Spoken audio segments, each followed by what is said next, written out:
Good morning or good evening, ladies and gentlemen. I'm going to talk with you about earning through learning, or actually I'm talking with you about corporate learning impact, or the measurement of learning and how to do this. First of all, I'd like to introduce myself. My name is Rob Veersma. I work currently for GAZPROM International, but previously I was working for Shell and Randstad. And the story I'm telling you today is not only about what I experienced within my current role with GAZPROM, but also what I experienced in Shell and Randstad. So let's talk about ROI of learning. And you see actually the picture. We're talking about money. We're talking about value. Over the years, all the people in learning are using two different models. The model of Donald Kirkpatrick or the model of Jack Phillips. But actually they're both the same, because Donald Kirkpatrick is using 4 levels and Phillips is using 5 levels, and he's including ROI. And the thing you will need to know that Kirkpatrick is probably used by 99% of all the learning practitioners. But we also need to understand this is old stuff, because it's coming from 76 and originally invented for schools, not for industrial training. Phillips, on the other hand, is very, very popular. He wrote dozens of books, and it's very popular because you can calculate in a way the outcome of a training intervention. And very often what you're saying is, you know, you're investing $1 and how much dollar are you getting in return? And he is coming up with very interesting models where actually you can calculate 231% ROI, or maybe 67% ROI, or maybe even 80, or maybe 500. These are popular models because it is used to demonstrate to the board, to my stakeholders, that I'm doing a good job. But we need to understand that these 4 levels of Kirkpatrick are already used a lot, but the one which is actually focusing on results is used less. So here you can see reaction level, that's mostly used. Happiness, happy sheets, you know, feedback forms, how you're doing, what was the coffee about? But when you want to measure assessment, when you want to measure what's actually happening in the business, it's not so often done. Despite of Mr. Phillips is actually saying, yeah, and the 5th level is ROI, and that's the return on investment, the money. And although it is very popular, we need to ask the question, are they interested? Yes, we are interested. A lot of people in my business are interested in ROI, talk with them about it, read the articles, but are my stakeholders interested? Is my boss interested? So try to imagine I'm working in a Russian company, and I would say to my boss, the investment on learning is 231%. He probably would look at me and say, what are you talking about? I have no clue what you're talking about. And it might be that I'm not longer in charge of my job anymore because they don't understand me. That is not their business. They are not interested in these numbers. They are interested in something else, in other stuff of results. So of course, you know, the times have changed in our business, and that's a very important one because risk is higher. Financial perspective is, specifically at the moment, a very important one. Competitive perspective is changing as well, you know, with all the IOCs and the NOCs. Corporate social responsibility is changing. Oh yes, major stakeholders, of course, Greenpeace. Managerial perspective, how to motivate people. And also from an employee perspective, why should we work for oil and gas? So my job is to help the business to improve the performance by a qualified, international certified, competent workforce in order to get results. Fewer fatalities. And I think that's what my boss would look like, because indeed true, HSE is still one key item in our business. Or improved project delivery, operational excellence, financial performance is improving, or actually reputation is improving. So now if I would come up with a model from Jack Phillips saying I have 231% ROI, my boss would not understand me, because he's actually saying, do we have fewer fatalities? We need to talk about evaluation for a moment, realities and myths, because there are a lot of realities and myths in there. And just to give you a brief explanation. First of all, there are a lot of myths about ROI. ROI of learning is measurable. Everybody's saying, well, we can measure it. Well, can you measure reputation correctly? Is that correct? And linear causalities, putting on one end, that's leading to one end. No, there are a lot of other items, impacting the final result. The scientific exactness and objectivity, it's very difficult to see because you're measuring human behavior, which is pretty difficult to measure in. We're thinking about that control is possible. And measurement is knowledge, because if you cannot measure it, you cannot master it. That's actually the understanding that we need to measure everything. But is everything measurable? Sorry. And 90% is better than 10%. And you all know Pareto analysis and the reverse Pareto. It's not always the case. And there is something which is highly important, the tyranny of the mean. The tyranny of mean means that everybody's always talking about the mean, but the mean is not important. Okay, I'll give you an example. When I'm putting my one leg in a bucket of cooking water, and the other leg I'm putting in a bucket of ice water, in principle, I'm fine. The average is fine. The mean is okay. The mean means that I'm fine, but it's not. The reality is that everything is already predictable. We already have a huge experience since the 50s. So yes, we know there are 3 predictable results. Some people have used their learning in a way that they have great results. Some have not used it at all. And the bulk, really the bulk, have tried it and noticed that, little by little results, and then they gave it up again. So they go back. Predictable distribution? Well, everybody knows it's a predictable distribution because that's just a bell curve. But how is the bell curve look like? This one, predictable outcome. This is already known since the 60s. So we know there are people who do not use it at all. Some people use it and achieve real results, which is called positive return on investment. The other one is possible unrealized value. So the big part is they use some learning, but they gave it up. So how to improve actually the middle part? That's the question. We also need to understand from realities that training alone will never work. So other things are matter. So supervisory support, incentives, opportunities to try, the timing is important. And if there is a lack of impact, we already know for years that it's not only from the training itself, poor design, poor instruction, but it's mainly because of the non-alignment in contextual and performance systems. So your environment, the people around you, your boss. So lessons from this short one is that the mean is misleading because, coming back to this slide, the mean is in the middle is okay, but it doesn't mean anything. The mean is misleading. Don't ask what the distribution is, we already know, but why is this distribution this way? And the non-successes have typically encountered and performance system factors. So scheduling, not supportive, lack of incentives, inadequate measurement and feedback. And what do we measure? Because there is a very popular theory at the moment in learning and development, 70-20-10. Well, actually, it's actually saying that a lot of people are working on the workplace, 70%. 70% of all the learning is done through workplace learning, asking questions, helping each other. It's not really formal learning, it's informal learning. 20% is maybe by coaching and 10% is by the classroom. So what do we measure? How do we measure that particular part that people are actually learning in the workplace?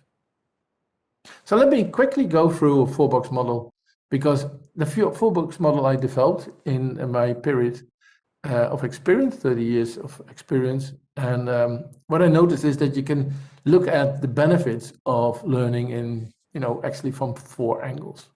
So 1 is increase retention, 2 is to be attractive, 3 is to increase productivity utilization, and 4 is to create value.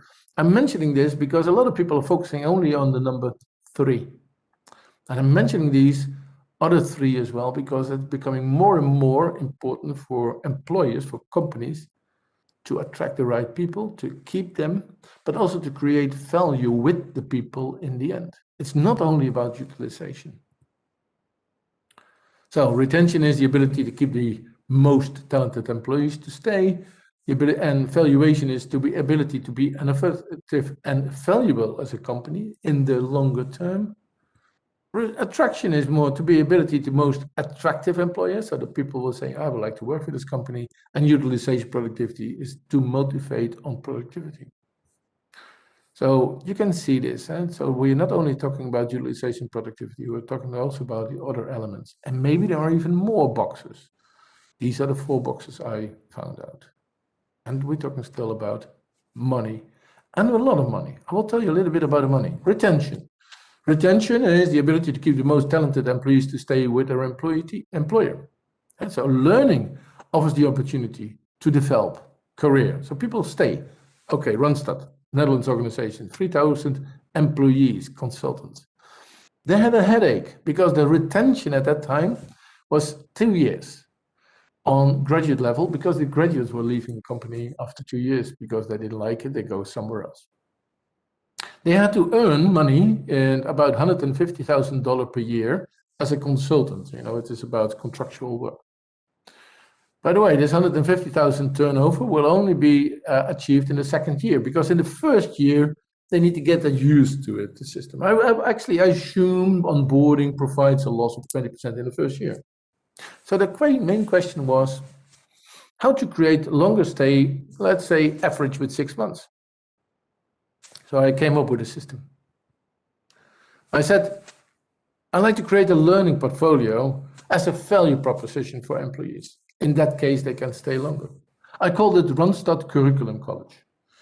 You know, it's containing about 55 different modules, of course, linked to the competences of the organization, the values of the organization. It was not just average, but it was, you know, linked, was cleverly thought through. And this was my calculation. So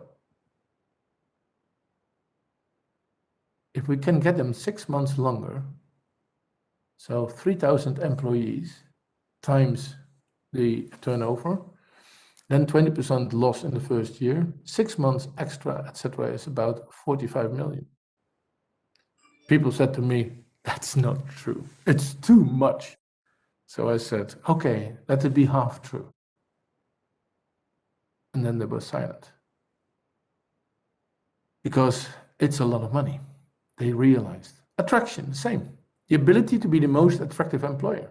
And learning can help you. You know, when you have a learning portfolio, people would stay. Because the baby boomers are fading out and the new generations are coming in.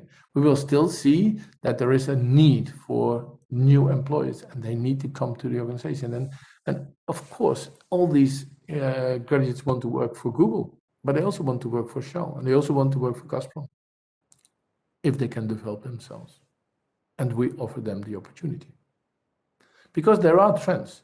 The trends is that we are a declining workforce in Europe already. 50% is already almost retired. And a lot of work will be done in India and China. And the know-how will be obsolete. And there will be a demand for more and varied skills.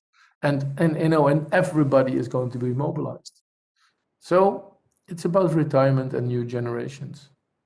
Utilization? Okay, yes, utilization. Learning provides better skilled employees. That was for a long time the phrase for industrial learning,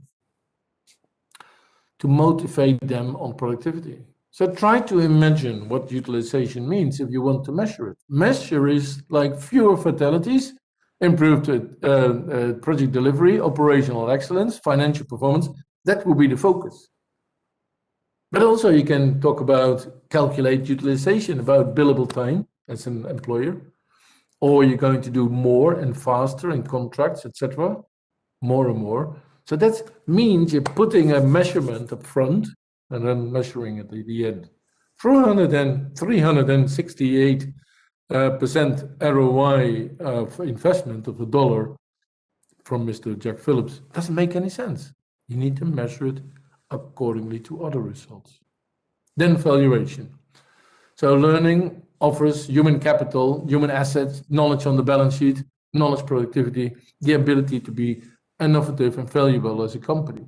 So it means actually that you see the value of a company is increasing on the balance sheet because you are creating much more value with your employees. Actually, you're getting more and more knowledge. When Microsoft was asked, what is where does the money come from your market capitalization? They said it's all in people's heads. And that's true. It's in people's heads. You can see it. It's specifically nowadays, more and more, it's in people's heads. So, how to create then a sustainable impact? So you already noticed that I'm not into proof. So what's not to prove that we are very productive, but that is much more about is to create an optimum. And by developing an infrastructure, multiple items need to be in there. Learning and the application is essential for an organization to succeed in its time and its future. So it's more than just a training. It's more than just an intervention. What we need to do is trying to push the ROI bar, to push it. And how can we do it? By creating the system around it. So that we're not only focusing on utilization, but we're focusing on attraction, we're focusing on retention, we're focusing on value, and we're creating a whole system around it. Because you can create a learning portfolio for Randstad where the retention will increase, but if they are not supported by their boss, if they cannot actually go to the classes, and they feel still be mismotivated, then it doesn't make any sense. So you need to create something around it as well. So would they mind in Randstad, in Shell, and GAZPROM? They don't mind about ROI learning as such. They want to see results. And the results are very clear. Fewer fatalities, improved project delivery, operational excellence, and financial performance. I see too much of my learning and development environment people trying to tell about how to measure this stuff. But it's not important. Focus on these results because that's in the business leader's mind. It's very simple, isn't it? So why is it so hard? Well, Prahalat, a philosopher, already said that the tyranny of the dominant logic ensures short-sightedness regarding equally essential and necessary changes. So apparently, we cannot get rid of, the old-fashioned stuff, and still people are using Kirkpatrick, and still we're using popular books like Jack Phillips. But we need to understand what are the books the business leaders are reading, and what is their worry, what is on their mind, what is their main headache, and focus on that. So it's not to prove, but to improve. So the optimum of ROI can be achieved by developing that infrastructure already mentioned. So don't think about investment, not about cost.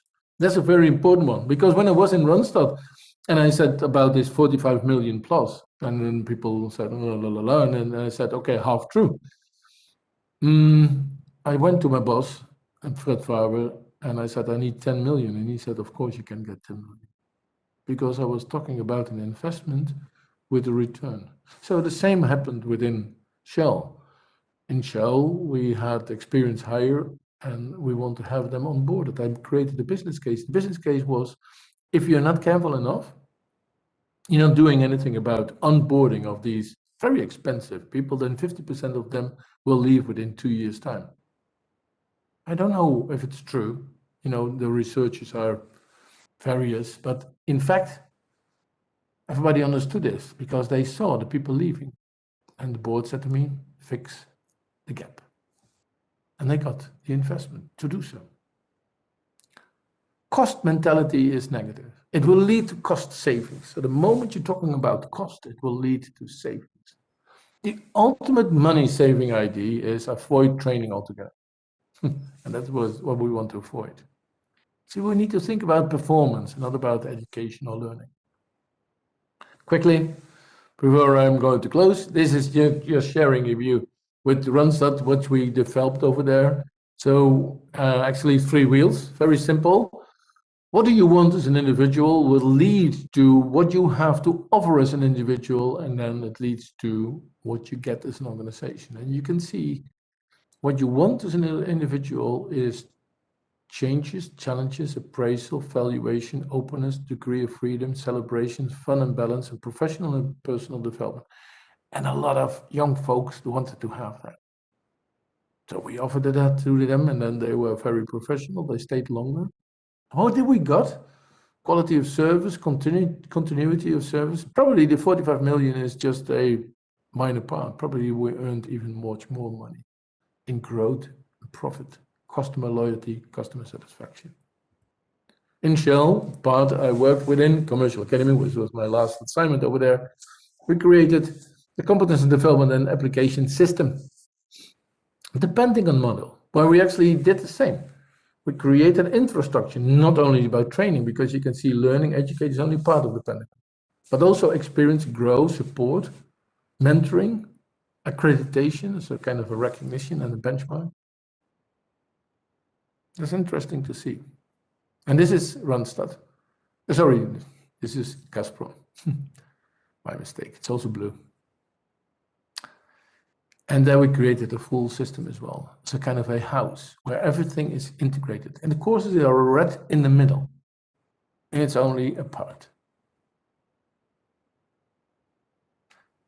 Pushing the distribution of training impact is a very important item.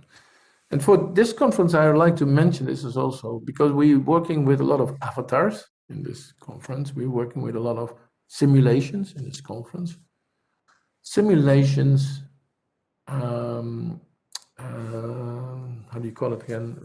Artificial intelligence, etc., is very helpful to push the bar because you give people the opportunity to gain much more experience in the learning, and they don't give up because they can actually see the results if they are stepping into that environment, simulated environment.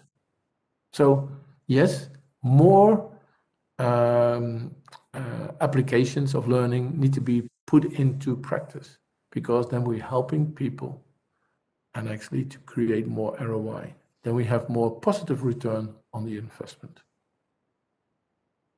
So again, creating infrastructure. That's the main item to achieve. So what will it take? I'm reminding my colleagues in L&D on this one, think big. Think in the organization. Don't think only in the terms of personal individual performance, but think about the whole organization. What did they gain? What is the benefits? One course, one training program, one seminar is not relevant for determining the ROI. You need to think in the whole system you're creating. Think also in functional training programs. Not only about the nice to have training programs because they can see as a motivator. Don't underestimate the importance of the non-functional training programs because this motivator is highly important. Think in systems. Think about the company and its environment, economy, business, management, etc. And think along with the business, using their language and aspiring the same results. Thank you so much for your attention. I hope you're going to have a great conference, an enjoyable conference, a lot of contacts, and a lot of knowledge, pushing the ROI bar. Hi. Do you know simulation? I am the simulation. Do you know who I am? I am smart, but together we are smarter. I am digital. I am hardware. I am visible, and I'm not visible. I can be one, and I can be many. I can be the task or the solution. I can fly, drive, swim, and dive. I have a great network. I am virtual, constructive, live, or a process. Together we can learn the basics and try out your tactics. We can achieve a goal together and start over again. Together we see the future. live the present, and analyze the past. I can be any person you want me to be, but I am always your partner. I am flexible. I am mobile. I can assist your coach or be your guide. I can be your team player or your opponent. I can work for you or we work in groups, but you find me wherever you are. I am the simulation. I am a part of Rheinmetall. At Emerson, we are proud to serve essential industries that meet critical global demands and make modern life possible. The needs of these key industries, like life sciences, power, energy, and food and beverage, are transforming and growing as our customers encounter more complex challenges amidst the shifting global and economic landscape. We are helping our customers rise to this challenge every day, providing advanced technologies and expertise built over decades of leading domain knowledge. With our $2.2 billion software portfolio, we are empowering customers to use automation to optimize their operations and realize the benefits of pursuing practical, scalable digital transformation. We enable our customers to use technologies that create safer, more sustainable operations, enhancing reliability and top quartile performance while creating tech-focused, secure jobs for the workforce of the future. Emerson offers a broad range of devices and sensors to allow companies unprecedented insight into their vital equipment. Whether in a pharmaceutical company or offshore oil platform, enable precise management of complex machinery. And we are continuing to build on our strong software and data management technologies to give customers real-time data and operational analytics to identify areas for improvement and to find problems before they occur. We have seen firsthand the impacts of automation in daily life and in moments of challenge that are accelerating the need for digital transformation. We have been working closely with more than 20 pharmaceutical companies to automate operations so they can more quickly manufacture life-saving vaccines and treatments. We have quickly pivoted to meet changing manufacturing capacity needs amidst the COVID-19 pandemic, and we are positioned to help our customers continue exploring automation as a value driver for decades to come. Everything we do at Emerson supports essential industries and drives innovation that makes the world healthier, safer, smarter, and more sustainable.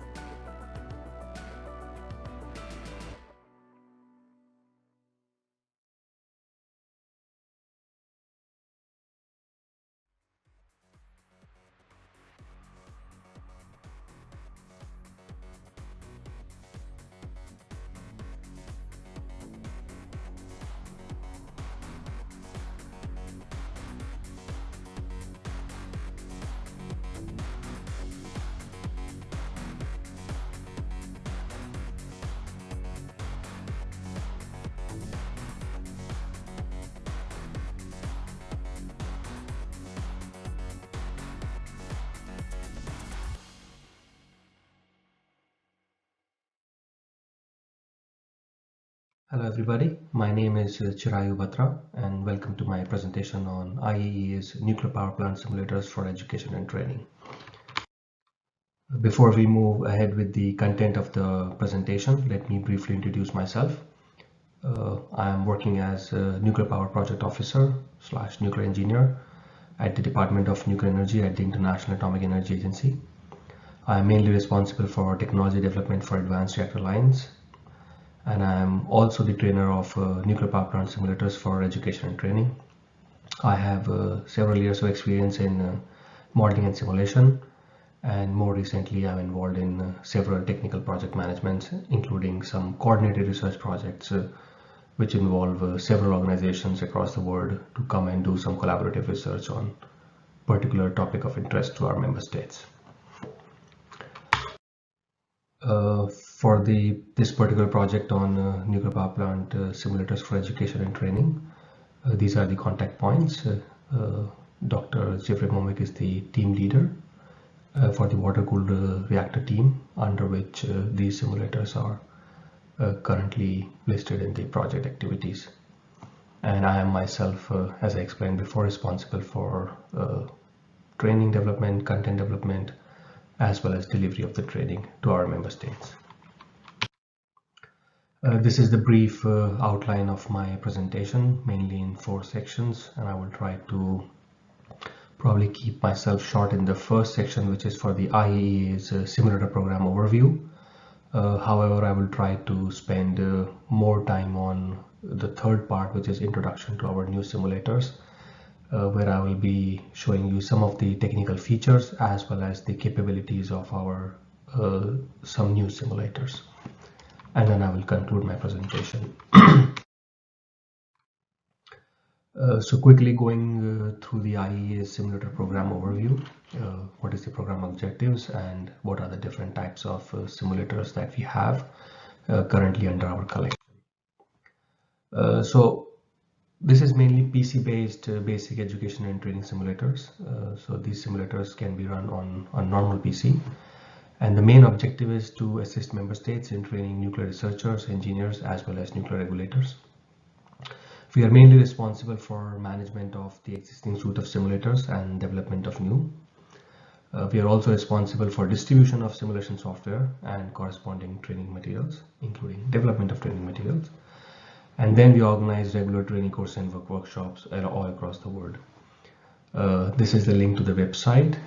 So the slide deck will be distributed by the organizers. Or also, if you just Google IAEA simulators, the first link that comes will lead to this project. So the program was established based on active learning, which is learning by doing, with nuclear reactor simulation computer programs. We call them basic principle or education and training simulators, and other toolkits to assist member states in educating and training the nuclear professionals on physics and technology of nuclear power reactor designs. And I will talk further in my presentation which designs are actually included in this program.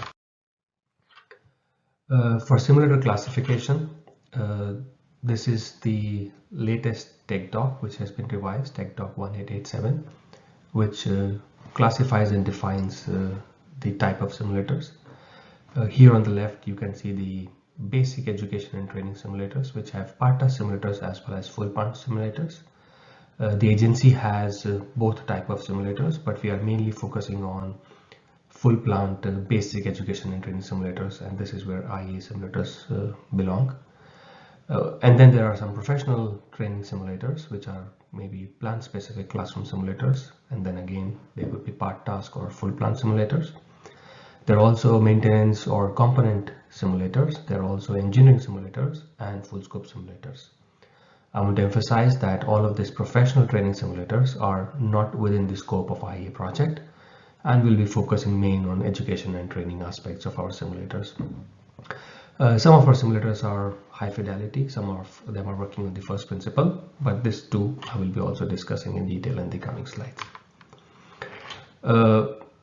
So mainly nuclear education is understood to represent a knowledge building process, enhancing in-depth understanding of nuclear concepts, phenomena and related technologies, whereas nuclear training understood to represent a capacity building measure to enhance the skill set, attitude and behavior within the specific environment of NPP.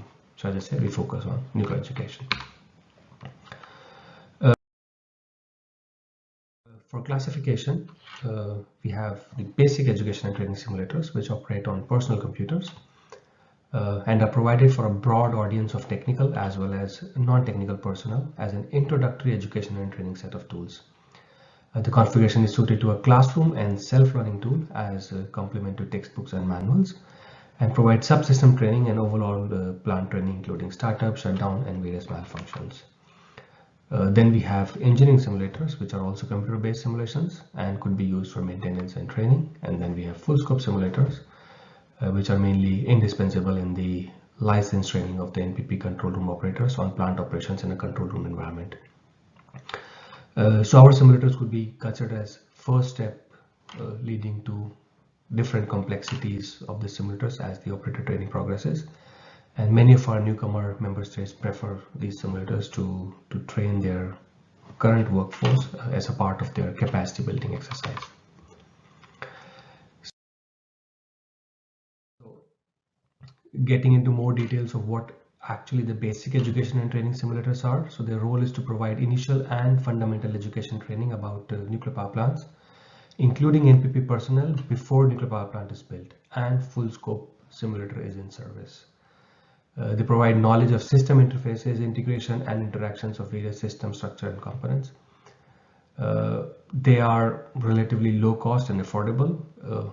Like in our case, in the case of IAEA, they are provided free of cost to our member states. They can use highly portable standard PC platforms, so the requirement for using high-end or for high specification computers or laptop is low. The mathematical models are easily configurable and provide flexibility of use.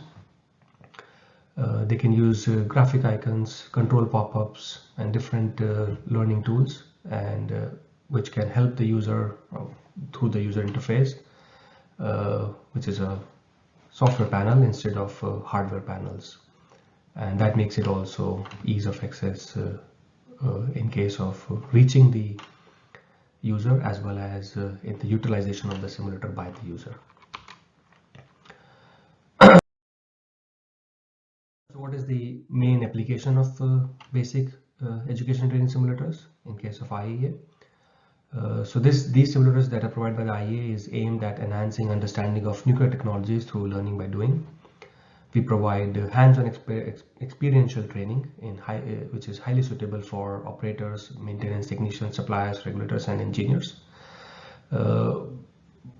It's mainly made in a form of train the trainer kind of program and focused on increasing the understanding of a particular technology. So these simulators, they help to simulate nuclear power plants operations and response to various inputs, including transients, accidents, with illustrative screens. This is we consider as the state-of-the-art learning tool that is currently available in the world. They're designed to provide insight and understanding of the general design and operational characteristics of various power reactor systems.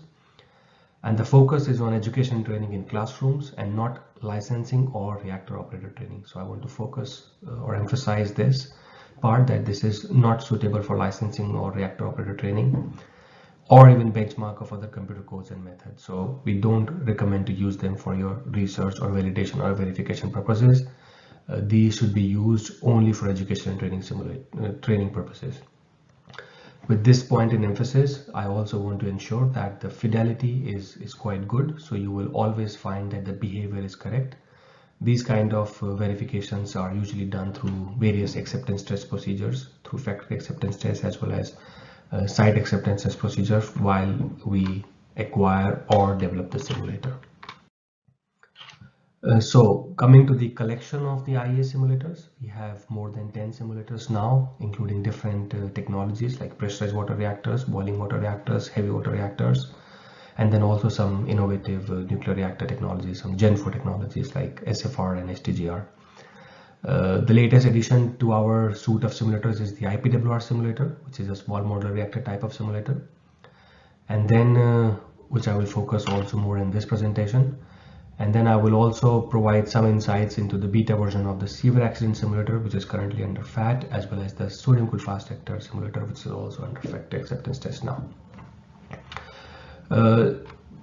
Just to give you more example, like Korean type PWR base design is OPR 1000, and it uses high fidelity thermal hydraulics modeling behind it. The neutronics is done by point kinetics. Whereas, for example, in IPWR simulator, there is a two-group 3D diffusion equation solver, as well as 6 equation model solver for thermal hydraulics. The first one was for neutronics, and hence the fidelity, as you can expect, is different for different simulators. With that in mind, as I said, we also have relevant publications that help in teaching and training, which includes simulator manuals, reports, as well as training material. And this is just a glimpse of the manuals that we have published so far, or exercises or theory manuals that we have published so far, and each of them is a hyperlink. And again, if you have access to slide deck, you will be able to reach these links directly, or you can also find on our website. As I said before, that we conduct these training courses all across the world. We have done We have almost 2 decades of experience in doing these trainings, and I have been personally doing this for more than 5 years now, and we have done this in more than 16 member states across the world, and more than 40, I think the number is even above, is almost 50 now, for the number of training courses that we have done all across the world. With this, I conclude this brief introduction of the whole objective of the simulator program. Let me also briefly introduce you to how to actually obtain these simulators. This all information is also available on our website, but I think this will be easier here to understand. In case you have any questions, you can also ask me. So the process to obtain this simulator is fairly simple. It's a 3-step process. Again, the link is provided here. You have to create a Nucleus login ID through the IAEA's Nucleus website, and then once you have this login ID, you have to download the simulator request form. You have to fill this form. I will show you this form in the next slide, and then you have to send it to your competent official authority to be delivered to IAEA through official email. So this is step 1. So you register on Nucleus, you get a form like this. I want to emphasize that this is important for many of the IAEA services which are now distributed through this portal.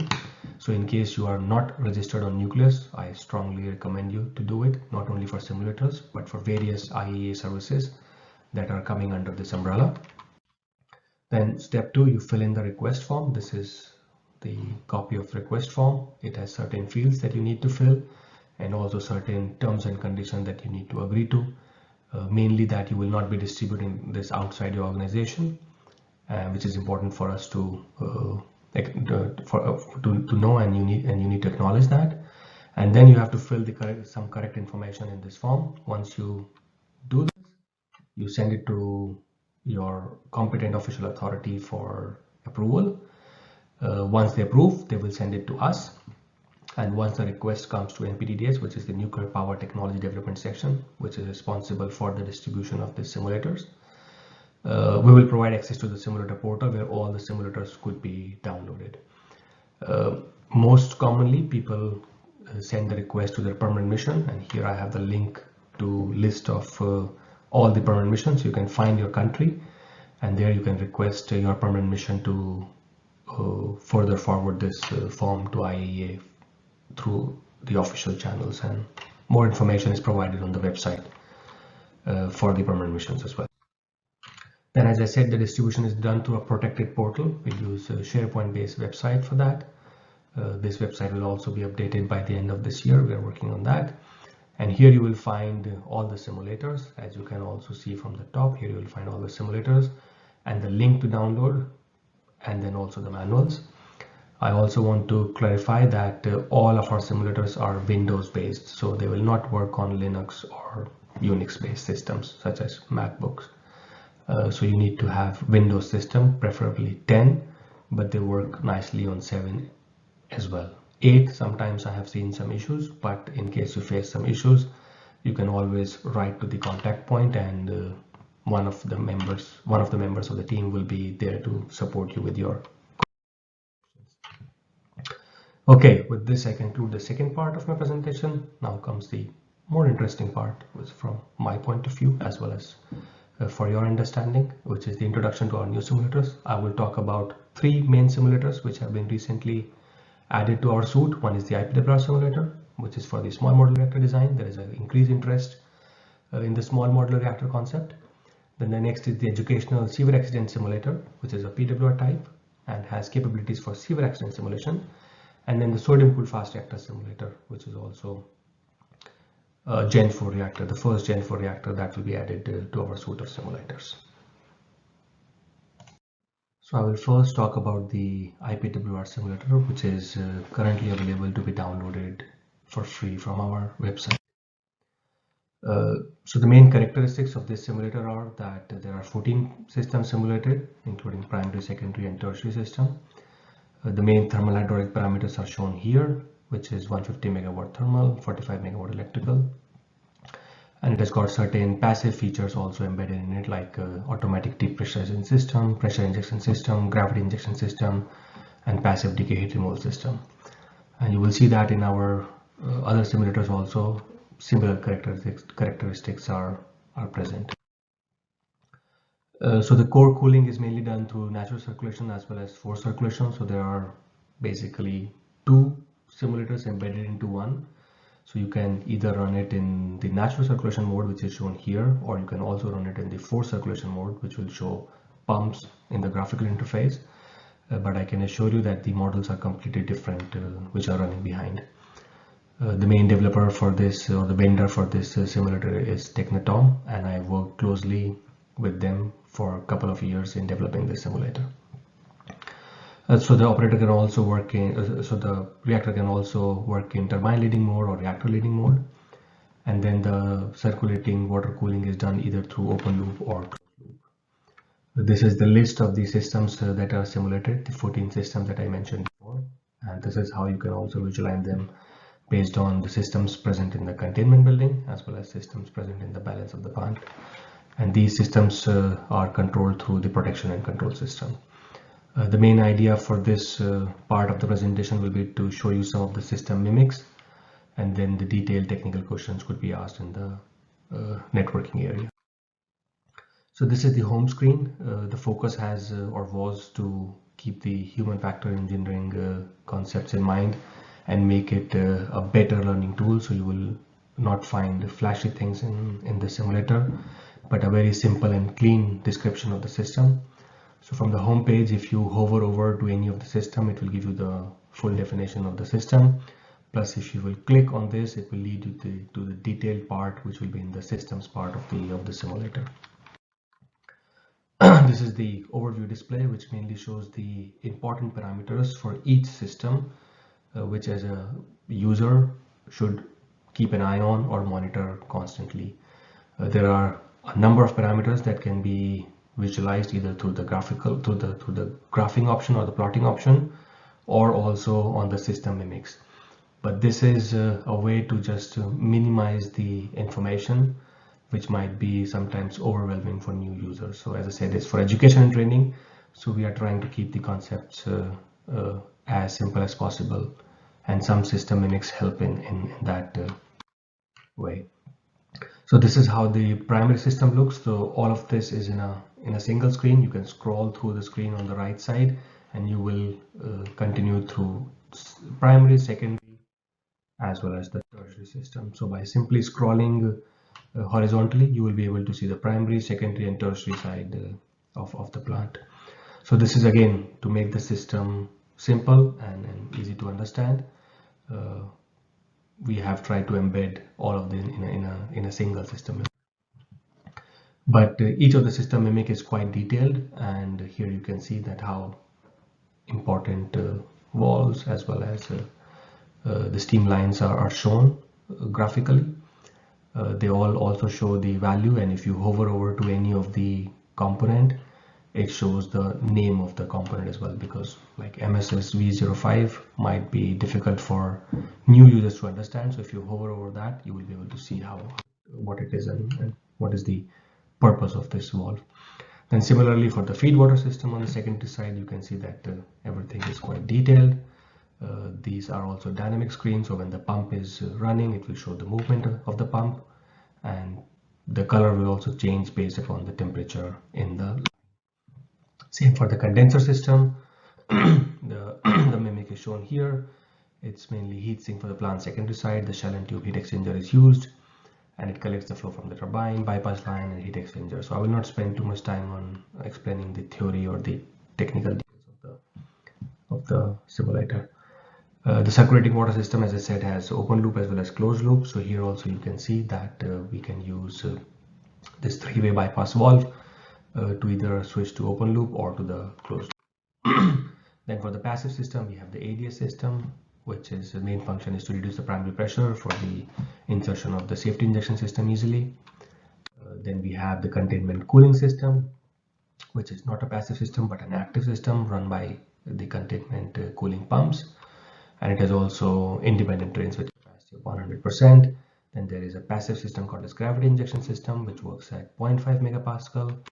Then a pressure injection system, which is again also a passive system, works at the set point of 5 megapascal. And then some passive decay heat removal system through the DHR pool, which works on the natural circulation phenomena. It's also a passive system. Then we have different protection and control system for pressurizer as well as feed water turbine control. This is the system mimic for the pressurizer pressure control system, done through heaters as well as spray valves. The different set points are also shown here, and we can manually change the set points for heaters and spray valves. Then the level control through the charging valve as well as the discharge or let down valve can also be done through this system mimic. So here, if you will click on any of the valve, you will have more options to change the set points. Then the feed water control similarly done. Quickly showing the turbine control, which will be used to mainly doing the power maneuvering. Then the turbine bypass control, the rod position control, which can be used in the startup exercise to take the reactor in the reactor leading mode, and then taking the controls of the rods to the manual and then start the rod movement. This is the core display, and here you can see the nodalization. You can see the axial profile as well as the radial profile, and here the drop down menu will show you different parameters like neutron flux, temperature, pressure, and that can be visualized for each assembly at different levels. Then there are some reactivity parameters which are also important for educational point of view. There are several other features which I will quickly mention. You can open a new page, so you can run it on multiple screens. This is a plotting tool, very powerful. I will show you some features in the coming slides. You can also export all the data to Excel for analysis and preparation of reports. The manuals are embedded in it, the user manuals, which are theory manual as well as exercise manual. There is a set of initial conditions that you can load from, which come by default, but there's also an option to save more initial conditions in that. There's an option to go to backtrack. There's a speed control option. You can also change the boundary and conditions and parameters. There is a list of generic malfunctions which can be inserted, and there's a list of specific malfunctions. All the malfunctions could also be inserted through the graphical interface by clicking on the relevant MF functions that you will find in the user interface. This is just a list of default malfunctions that come, but you can also have your own malfunctions and add them here. The plotting capability, as I said, you can have the inbuilt plotting tool, or you can export all the data and then in the CSV format and plot in Excel or any other tool. Whereas in this, the graphic screen will open and you will have an option to drag and drop the parameters, group them together, name them, change the time interval. So it's quite a dynamic and powerful plotting tool that can be used for analysis.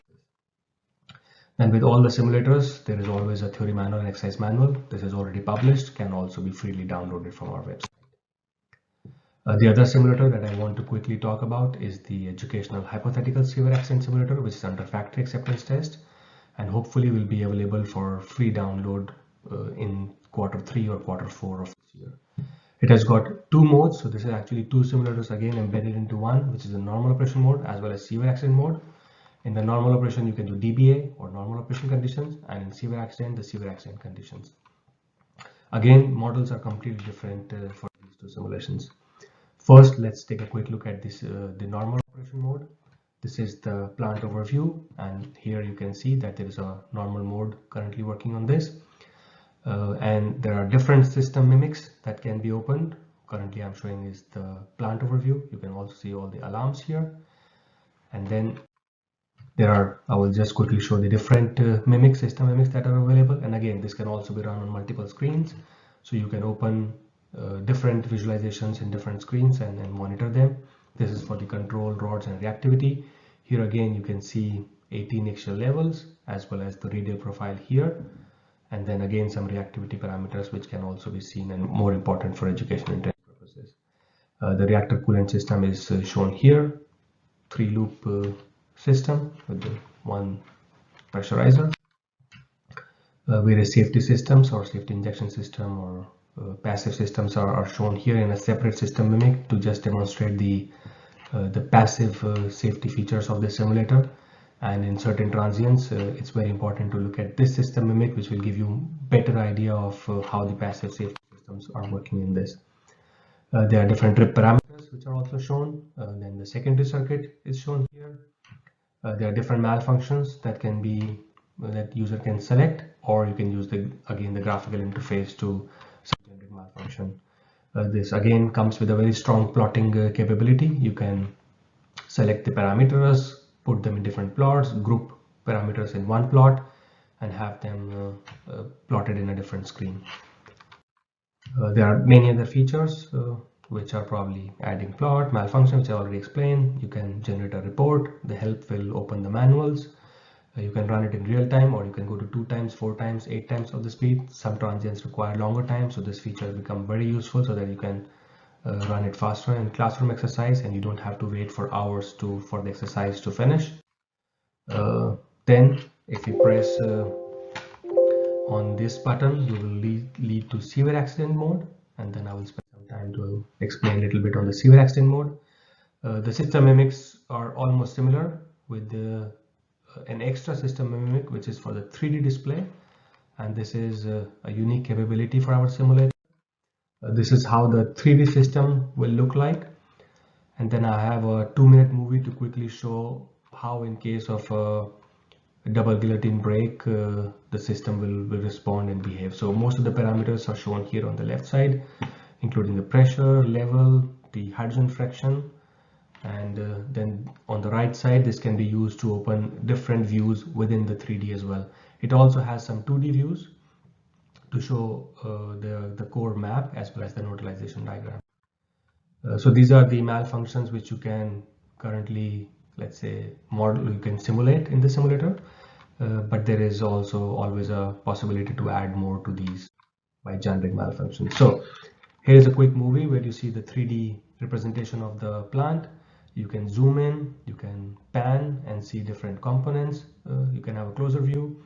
You can also have a temperature profile in this, or you can also click on different parts to get the values of different parameters within the reactor building, and also again you can see the pressure condition or the temperature condition. Then you can also see the primary system more closely with the flow going through all the loops through the core and through the steam generator. The visualization is quite realistic. It is done through Unity, which is a gaming platform, so gives quite good visualization. It has got different qualities that can be used, and again you click and you can see the different parameters of a particular component. Now I will initiate the double guillotine brake. So here you can see that the brake has been initiated, and you will soon see, you can also zoom in, and you can also soon see how the core is getting depleted. So here you will see that the water inventory is going down. If I zoom in, yes, you can see here. But then if you go probably again to the containment part in 3D, here you see that the spray system has also started to work depending upon the temperature and the pressure condition and the set points that are defined. And you will see similarly again here, just to show quickly, that the safety injection system has worked in this case, and the core is getting covered again. There are also different mimics, probably through Shapiro diagram, which can be used for checking the hydrogen fraction where it is. And then if you take a look at the core, which will show at different axial levels what is the current condition. So all in all, it gives a good understanding, good visualization, and can prove to be a very powerful education and training tool. So the manuals are under preparation, the theory manual, user manual, as well as the exercise manual, and they will be released very soon by the end of this year. Similarly, for the sodium cooled fast reactor, I will not spend much time. This is under also factory acceptance test. I will show you quickly some of the system mimics here, which is for the plant overview, the primary circuit, the secondary circuit. Here it's a very nice representation of the core. And actually in this simulator, you can actually look at each and every assembly. So once you click on any of the assembly, here you will see the selected assembly and what are the different parameters. So it could be temperature, assembly power, or neutron flux at different axial level, and for each assembly can also be seen. Then there is a rod control system which can be used. It is also haptic. You will also hear some noises. So this gives you more feeling of an operator kind of environment. Then again has an extensive plotting capability. You can select a number of sensors and do the plot either in this, and also has a possibility to download all the data in CSV format, or right now in text format, and then you can use that to export to comma separated value. Then the control system mimic, the malfunctions, again you can select, you can click. This is more graphical based, so you can click on any component and initiate any malfunction that you want. This one has got a very detailed PID for each and every system. So in case you want to go into more details, then this simulator will be perfect for that. Again, the manuals are under development, the theory manual, user manual, as well as the exercise manual. And this simulator is expected to be released also by this year. So in conclusion, these are excellent tools for education and training. There is a diverse set of simulators with different reactor technologies. We have got a powerful graphical interface for the ease of understanding and operation.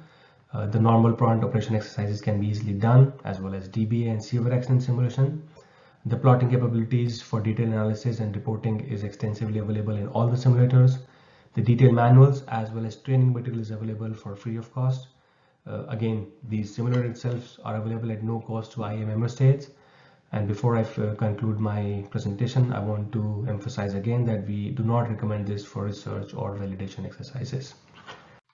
Thank you very much for your attention. And in case you want to know more about this project, you can either contact me directly or you can write us to at the contact point. Thank you. Thank you very much.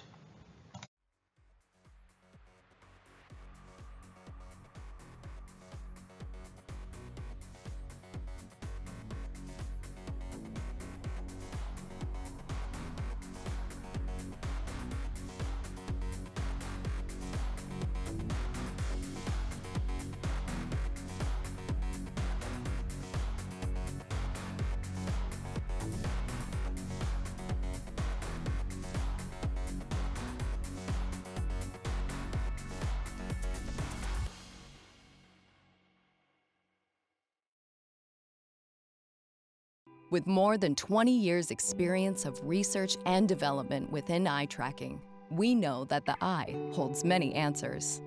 We track, measure, and analyze human eye movements, turning sights into data and data into insights, creating a deeper understanding of human behavior, intentions, and interactions all over the world. We develop the world's most advanced eye tracking systems.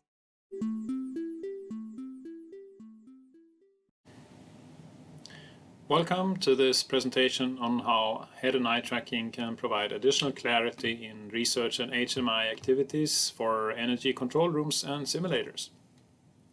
My name is Ulf Laffberg and I'm the sales director for Smart Eye in Sweden.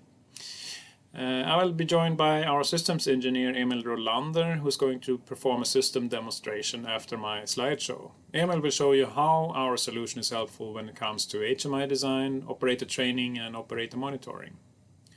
But first, I'd like you to follow me into the world of eye tracking as we experience it here at Smart Eye. My agenda touches three main topics. I'll speak to you for about 15 minutes, during which I'll explain what an eye tracker consists of and what it produces. And I will show you a few use cases in which our systems have been deployed with our customers. And finally, I'll explain in more detail why head and eye tracking is relevant for the energy sector.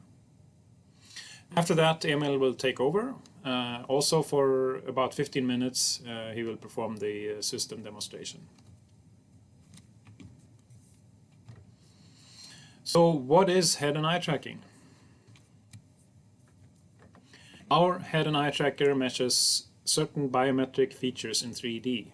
These are the head position, head orientation, eye position, gaze direction, gaze intersection with predefined areas of interest, eyelid opening, blinks, and pupil dilation. By studying eye, face, and head movements, the technology can produce data from which you can draw conclusions about alertness, attention, and focus, and thus gain insights into a person's awareness and mental state. Infrared light is used to create a reflection in the eye's cornea that can be captured on camera. Algorithms then identify the iris and pupil of each eye and weigh the two monocular feeds into a consensus gaze. The software also detects, tracks, and interprets the person's facial features and head movements. Over time, the system gets to know the face of each subject, learning more about each person while building a more detailed profile. This means that only a few features need to be visible in order to accurately determine head pose, even if the face is partially obscured. A multi-camera system also lets the software triangulate the position and orientation of the head with greater accuracy, regardless of real-world conditions. So what parts does the system consist of? In essence, the hardware is made up of IR flashes, video cameras, and a processing unit, a PC. The job of the hardware is to present video images to software algorithms. The flash and camera hardware come in different packages. Each is suitable for different situations and different environments. The most common hardware is a so-called bar tracker. It's a fixed configuration with flashes and 1 or 2 cameras. These can be used for screen-based eye tracking. Usually the tracking works on one camera only. The field of view is limited, as well as the distance between the bar and the subject and operator. Another type of eye tracker is one where the flashes and cameras are mounted on a frame that you wear head-mounted, glasses. These solutions provide an unlimited field of view, but they're not comfortable to wear over a long time, and they do not offer real-time data. The third type of hardware is single-unit flashes and single-unit cameras.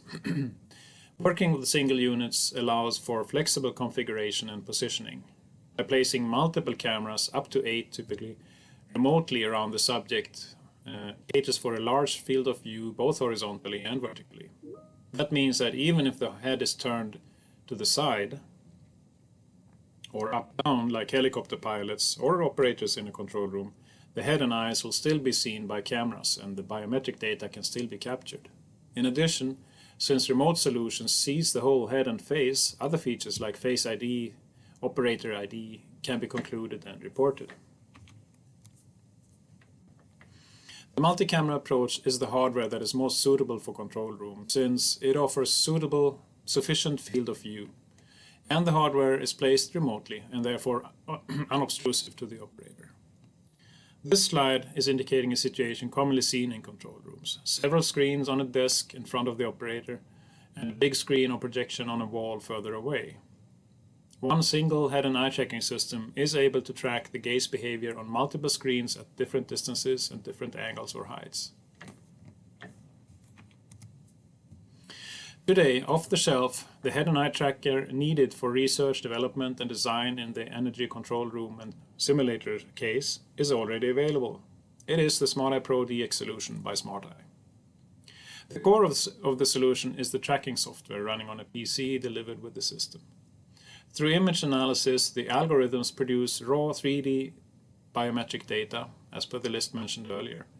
The data is accessible in real time and it is time-stamped for synchronization purposes.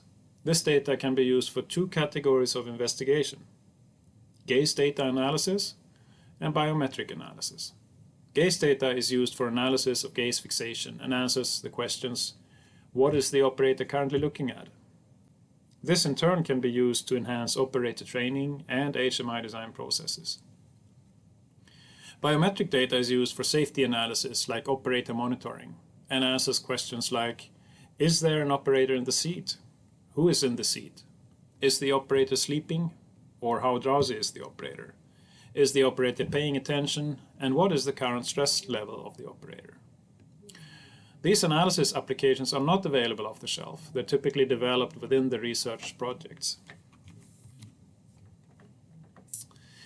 I'd like to highlight that the SmartEye Pro system has been in use for more than 20 years. It is deployed in several different industries for both research and live production applications. Here are a few examples of industries where SmartEye Pro is deployed. Aerospace. NASA has eye trackers installed in the flight deck simulators as well as their research flight deck, where they're used to monitor pilot state and gaze behavior. Aviation. Eye trackers are used to enhance training and education of pilots in simulators. In just a few years, the aviation industry is expected to start single pilot operation and hence follow the automotive industry and install eye tracking devices in cockpits in order to track pilots' attention and drowsiness levels. This is while flying, so not in the simulator. Automotive. In the development of autonomous cars, eye tracking is a central part of making this new technology as secure as possible. Other areas where Spotlight Pro is used is clinical research, communication, medicine, neuroscience, and psychology. The following few slides show use cases from our customer base. Here an example from the University of Linköping in Sweden. The multi-camera remote eye tracker Spotlight Pro is used to analyze workload in a remote tower scenario as well as in a ship bridge scenario. We have a number of customers using our tool for research in the transportation field. Here cameras are placed in the cockpit of cars, aircrafts and respective simulators to gain further understanding of pilot and driver behavior. Also HMI design processes commonly benefit from head and eye trackers in this field. And as mentioned, research around driver attention and drowsiness is often based on these tools. A very specific application is already being deployed as we speak. It's not research, but a ready feature in standard production cars. So head and eye tracking as a consumer product. In the automotive world, it is called driver monitoring system. The technology is available to you and me now on the street. BMW is one of the OEMs offering so-called DMS as part of a safety feature package. Eye tracking cameras are installed behind the cluster or behind the speedometer and enables the car to warn the driver when drowsiness or inattention occurs. The DMS also reports on the driver ID. The ID can then be used to alter preferences based on who is driving. For example, seat and mirror positions, radio channels, HMI themes or layouts, comfort settings, etc.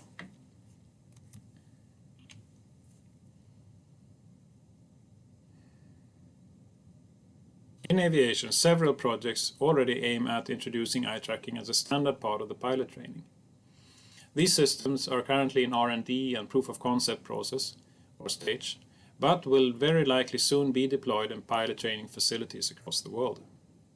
Head and eye trackers help the flight instructor, to determine and evaluate pilot gaze behavior in specific flight maneuvers and during problem solving and crisis management. Further down the line, we'll most likely see pilot monitoring solutions built into flying aircrafts, much like what we see materialized in the automotive industry today already. Here, examples of camera positioning in the cockpit. To the left, an aircraft cockpit, and to the right, a helicopter cockpit. So now on to my last topic for the slideshow. We see several scenarios now already in use in other industries that are relevant to the energy control room scenario. The three main topics being HMI design, operator training, and operator monitoring. The physical build-up of a control room is different to what you see in a car, aircraft, or small workstation scenario. That makes the energy control room unique. The control room has more screens, larger screens, several screens at different height and distances. The operator in a control room may have to move around more compared to a pilot or driver sitting in a fixed seat. All this is a challenge for normal eye tracking solutions, but not for Spotlight Pro DX multi-camera solution. As you will see soon, with one multi-camera head and eye tracking system running just one algorithm, you can track the gaze behavior and biometric features of an operator. The robustness and flexible configuration of the Spotlight Pro DX solution allows for deployment in most control room workstations. The Spotlight Pro system delivers raw 3D data in real time. However, specific applications should be added to achieve complete systems that perform all needed analysis steps, visualizations, and report creations needed for research projects and potential production systems in the world of energy control rooms.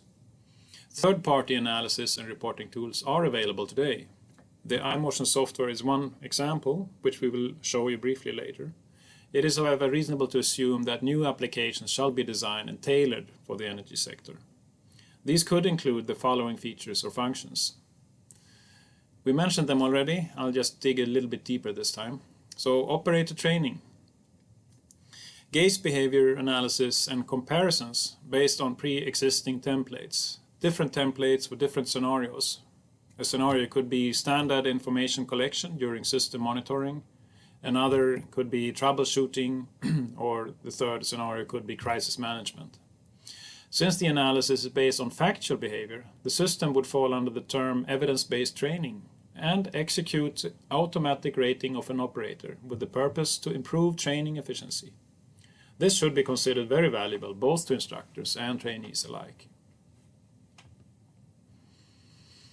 A second feature or function could be HMI design. This is similar to operator training. Also here, operator performance is analyzed. The difference is that it is not the operator that is evaluated, but the HMI system itself. By measuring how well the operator performs the design, the designer of the HMI is able to customize the setup of the complete workstation.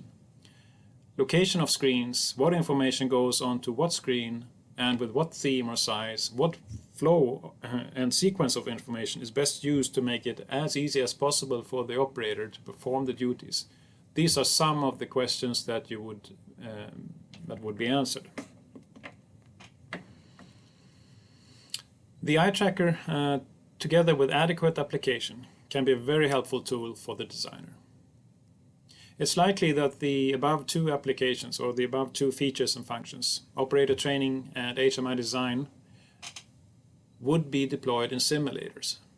The last example of useful applications for the energy control room is, however, intended for daily use in the live operation centers. We're talking about operator monitoring. The purpose of this application is to help understand when the operator is in a non-optimal mental state. By using head, eyelid and pupil data and applying drowsiness, workload and face ID algorithms, it's possible to create warning systems within the control room. As always, there are certainly other ideas pointing at other features and functions where eye tracking can be useful in the energy space. We're open to discuss any further topic you might have on this. I assume this is a lot of new information to some or many of you. I would therefore like to summarize the most important points again. The basic technology is here and proven in other industries. By that I mean that the most complex part technically here, something that has taken us 20 years to develop, the eye tracking sensor itself, the Smart Eye Pro solution, is already available. It's here and you can start using it immediately. We definitely think that the use of eye trackers is possible in the energy sector and also wanted in the energy sector. And last, if you use eye tracking in a control room, you do need a broad field of view, and you need something which is not disturbing the operator or interfering with your study. That's why we recommend our multi-camera, unobtrusive head and eye tracker. So that summarizes my theoretical introduction. We're now moving over to the demonstration, so I'll hand it over to Emil. Thank you very much.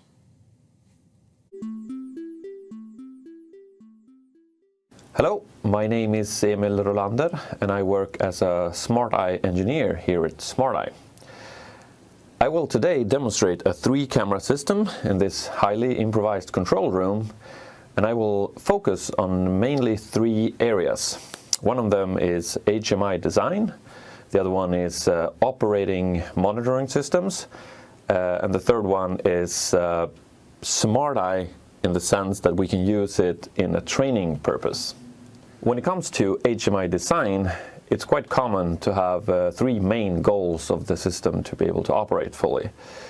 Is that usually you need a wide field of view to be able to see all of these screens that we want to show. You want high accuracy to really pinpoint where am I looking on these screens, and to have the system to be non-intrusive, so blend in the environment. So a researcher might be interested in looking at gaze behavior and gaze patterns of these different screens. And depending on the information you get, you know, if you're looking on one specific instrument, a warning lamp, or maybe different gauges in the environment. And while the output data gives you You're able to suggest improvements to the system, or just to know that the HMI works because the highlighted effect of this gauge might be visible to you. As we can see in my environment here, I have a bunch of monitors, both high and low, and I even have one wall mounted behind the normal array of monitors. So this is a quite complex setup. And to be able to capture this fully, I have deployed a 3-camera Smart Eye Pro system, and I can manually mount individual cameras behind or below the monitors to capture the gaze of me as a participant. Even going above these screens to capture that one is still possible for all cameras to see me and not lose any of the data that I'm interested in. Due to the small form factor of our cameras, it's really easy for us to integrate them into any environment and to make them be, as we call, non-intrusive and adapt to any situation. For example, we have a wide array of monitors here, but if they were stacked vertically, we would adapt to that situation and instead position the camera slightly differently to blend into that situation. You could, of course, also adapt the system to any other environment, and in that sense we can increase and scale the systems to have even more cameras. We can go up to 8 cameras to adapt to almost any complex and advanced situation. In general, I would suggest that a system designed to do the HMI design studies could also just as easily be used to create something for training purposes, since they both share these common demands for high accuracy, wide field of view, and to really be able to tell where this operator is looking.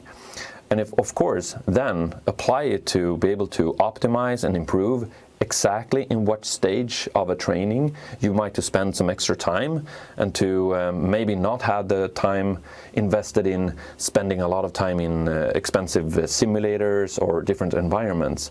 So just to optimize what you can do with the training system where you spend time. I want to show you how this could look inside our graphical user interface in Smart Eye Pro, to show you kind of like what we can see, and you can easily understand what the benefits of an eye tracking system in these instances could perform for you. This is the 3D world model view, and this is a simplified representation of the real world, built by 2-dimensional objects like screens and planes. We can populate it with as many objects as we want to and just place them freely in space wherever we like. As you can see, some of them tilt and some are a little bit more like straightforward. And of course that we designed by building this thing. You can even see the top screen here being quite much behind the other screens.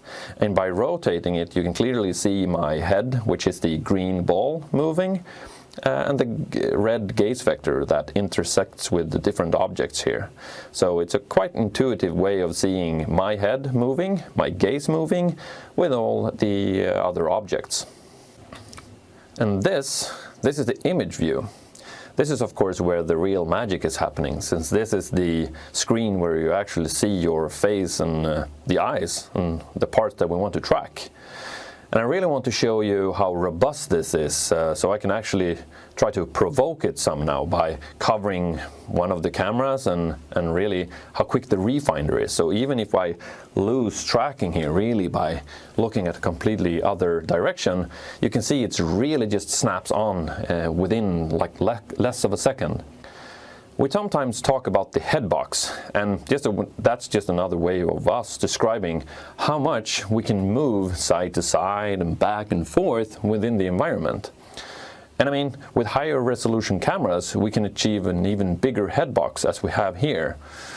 And if the system isn't perfectly static, or you as an operator move a lot of times, you have the opportunity to move within this headbox. So it creates some freedom of movement, and that's great as well. And if we need to improve this even further, we can always add more cameras to go well beyond what you see here.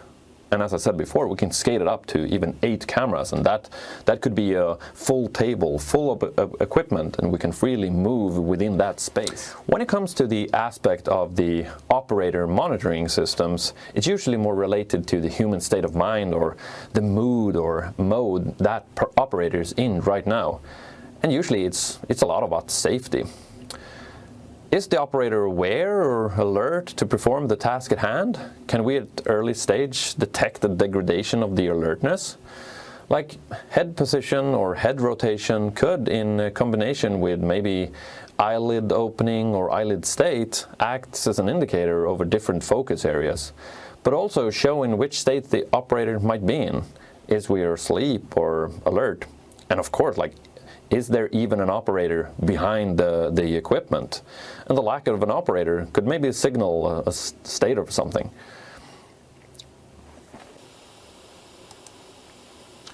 So to be able to handle the sheer amount of data that is being collected from SmartEye Pro, it's usually a good practice to use some kind of analysis software.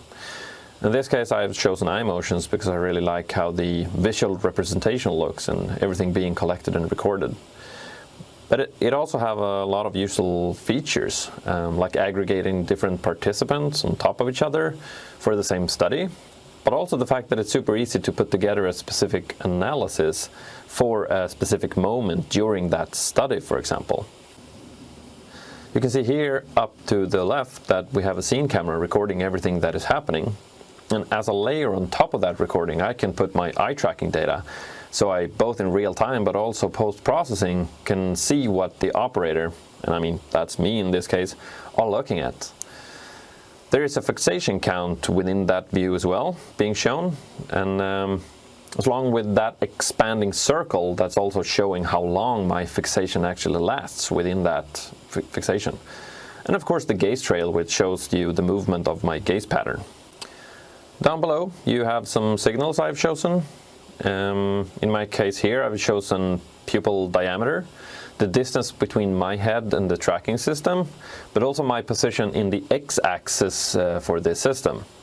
And at the bottom you can see my consensus eyelid opening. So it's essentially, every time I blink, you can see that the number is falling down to 0, but also how open is my eyelid when I'm not blinking. At the top right you can see the world model again, almost as we saw it in SmartEye Pro, but here it's in iMotions. You can easily see the head movements and that the eye tracking remains really robust and precise. And I mean, that's why we don't lose any data, and we can clearly see my head moving from left to right and closer to the screens and back from the screens. And yeah, it's just an easy way of seeing how everything happening, even if me as an operator falls out of the view of the scene camera. When it all comes together, we can see that the interaction between human and machine becomes more and more intricate for every passing day. In developing products, environments, and machines that are made to operate by humans, it's crucial to understand these interactions for both technical and human perspective. And that concludes my demonstration of the SmartEye Pro system in this control room environment. I would like to take the opportunity to thank you and for you to pay attention for me and my colleague as we demonstrate and talk about our system. I really hope that we have inspired some new plans or thoughts and gave you some good ideas about the future. Please, if you have any questions or anything at all, just contact us. Go into our webpage online and click around.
Okay, good day, everybody. I'm Bernard Gagnon, Manager, Simulator Technologies and Integration at L3 Harris. Today, I'll present our next generation instructor station. So first, I'd like to introduce our company. So we're L3 Harris Technologies with the headquarters based in Melbourne, Florida, USA. And part of that organization, we're L3 Maps Inc., part of the Integrated Mission Systems, and we're based in Montreal, Canada. We offer several services and products, part of the power systems and simulation business. So first, at the top left of the slide, we see our footprint. So we have installation worldwide across multiple continents. We offer newcomer and classroom training technologies. We also offer full scope operator training simulators. We also, part of our tool set, we're able to support also everything related to simulation assisted engineering. On the control side of the business, we offer plant control computers. We also offer technology enabled training services. And the newer technologies that we offer is everything around the 3D visualization and immersion technologies. And all of the above is supported by the ORCID technology. So let's go back to the main presentation. So I want to introduce the ORCID instructor station. So basically, this was a long process that we had to go through. Since we're in the business for more than 50 years now, so we started with previous technologies and we moved towards more modern technologies. And as of recent years, we need to support touch devices, and we need to be able to support those devices to accommodate for effective training. So in reality, we have portable devices, but we also need to support traditional installation, and to support actually the touch devices, we need to be able to interact with gesture and all the modern techniques that are available on touch devices. So let's just move to the bit of history about ourselves. So in 1990, we came up with the first one of the first generations of our instructor stations that was based on the Unix platform. Then in 2000, we moved to the Windows platform, which at the time was called ISIS. And since then, we had two more generations of Windows-based instructor station. First, the ORCID instructor station, and then for the sixth generation, we introduced the more touch-enabled version of the instructor station, which we started that effort in 2016, 2017 timeframe, and this is what I'll present today. So just an overview of the product. So we have now a touch-enabled instructor station with a simplified user interface for desktop and Windows tablet. So with the pictures at the bottom, we see the desktop mode and the tablet mode. And it's important to know that it's the same software running on both platforms. It's just the way we launched the system actually will just make it more convenient for either a tablet or a desktop. So in a desktop, the traditional way of working, being able to work with multiple windows, where in a tablet mode, we have a single screen that we can navigate from features to features. So we have all of the modern functionality, the swipe, flick, slide, and pinch. And it includes also all the advanced features available in a modern instructor station. I'll come back with more details shortly. So some basics information about our instructor station. So we're able to create scenarios and edit them, freeze and unfreeze the simulator. So obviously control the simulation itself, store and restore any planned condition, being able to go back to backtrack points and replay functionality. As I mentioned, we are able to control the simulation, so speed up, slow down is also an embedded functionality. All the malfunctions that can be injected from the instructor point of view, And one thing that we pay a lot of attention to is everything related to monitor and tracking of the operator's performance, and also monitor, record, and plot all parameters. So that's something, being able to collect data. As I mentioned in one of the previous slides, we support all engineering activities, so it's very important to be able to collect all information, and for training purposes, then being able to collect all of the recorded data and all for future consultation. And we also generate training performance records and reports. So on the right side, it's just a preview of the user interface. So just to go a little bit deeper in the user interface. So we really focus on the user convenience. So in reality, we're able to configure the views and the features that the user wants to use depending on the need of the customer. So we're able to configure the home screen to enable and disable the various tiles, being able to zoom in, zoom out. So sometimes you want to have the tiles that are bigger, so it's easier to see. We can support multiple layouts.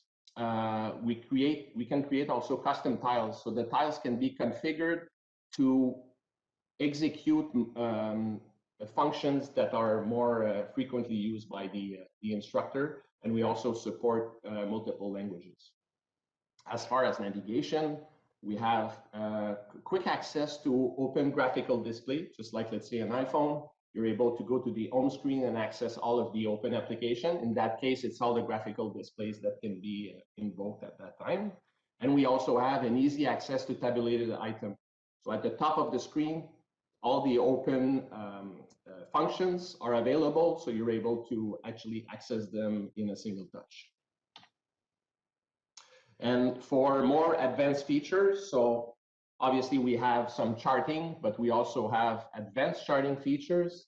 So we support all modern charting functions, X, Y plots, and all other functions. And we can also overlay different sets of data. So either the simulation against imported data that could be plant reference data or any other data that we want to plot the simulator against. And we also have the ability to set a marker. So sometimes we want to know, let's say, if a specific events happen in the simulation, we're able to configure an event that happened, let's say, based on a pressure. If that pressure is higher than a certain limit, then automatically on the chart, there will be an indicator showing that. And then the scenario manager. So this is provides the ability to the user to execute tests or scenarios automatically. So it's a graphical representation that we are able to configure the various scenarios. And we also have the ability to assess the student performance. So we have objects that will actually collect data or verify based on certain conditions, or even from a manual intervention from the operator to rate the students and how they're doing on the performance. And also the automatic creation of scenarios from SAM. So what does that mean? That means that when the user or the student is doing some operations on the simulator, these operations are all captured inside the SAM, the Simulator Action Monitor feature.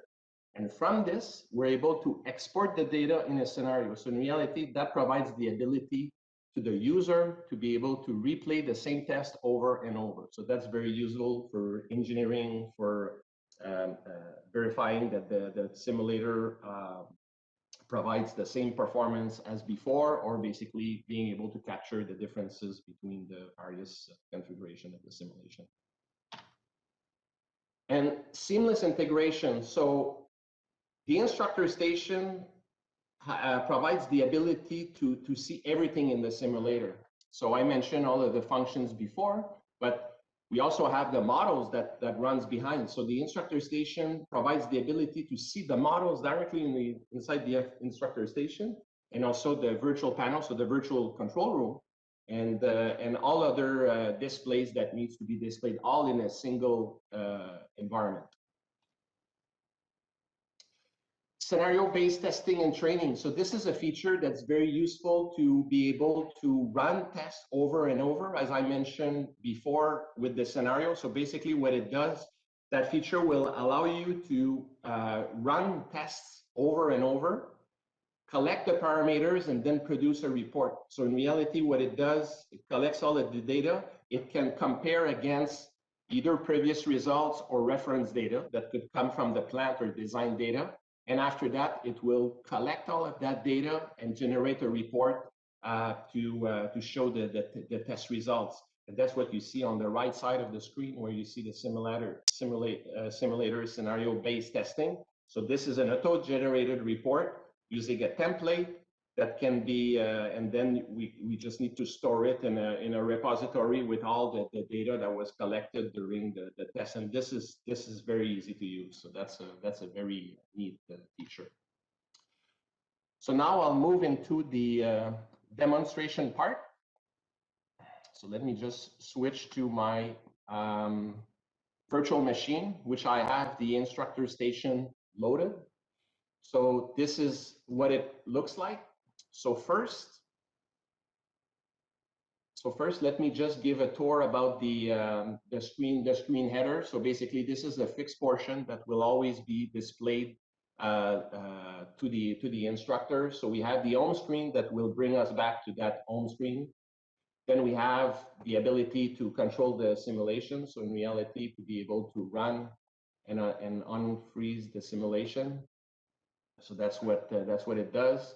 And then after that, we have the ability to access to the different open displays that are available. So all the graphical displays. So as I mentioned earlier, you're able to see all of the either the modeling schematics that are available in the simulator, the virtual panels, or even some other active schematics.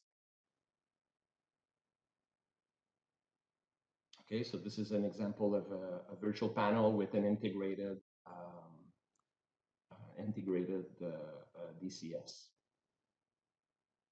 So let me close those graphical displays, and then at the end of that header, basically we have critical parameters that are displayed at all times to look at the health of the simulation or the state of the simulation where we are. So let's dive a little bit into some of the functions. So let's just show some initial conditions. So in those initial conditions, we have a list of the conditions where we want to reset the simulator. So one thing that's very important is that inside the instructor station, we display only the information that the user needs to see. So it's very dynamic, it's very adaptive to the context where we're in. So in reality, if I want to restore an initial condition, when I click on the initial condition, then I have the actions available for that specific state. And if I want, I have access also to, here's the hamburger button, which provides me the ability to even configure my what I see on the screen. So maybe I want to have the preview panel, which will allow me to show actually what's the exact state of the simulation for that specific initial condition. So as you click on the ICs, you see more information, and we can also display more details and all sorting. So that applies for all the functionalities inside the instructor station. So let me just restore an initial condition. So I'm going to restore, and since it's a touch device, it's very important that we always confirm any operation that involves changing the state of the simulator will always need a confirmation from the user. So I will confirm that I want to restore. And as I mentioned, you see at the bottom of the screen, actually, you see a pane sliding in to show what the simulator is currently doing. So it was restoring the initial condition. So that's what you see. So it's all the same concepts that are repeated throughout the user interface. Let me go back to the home screen, and then I can show inside the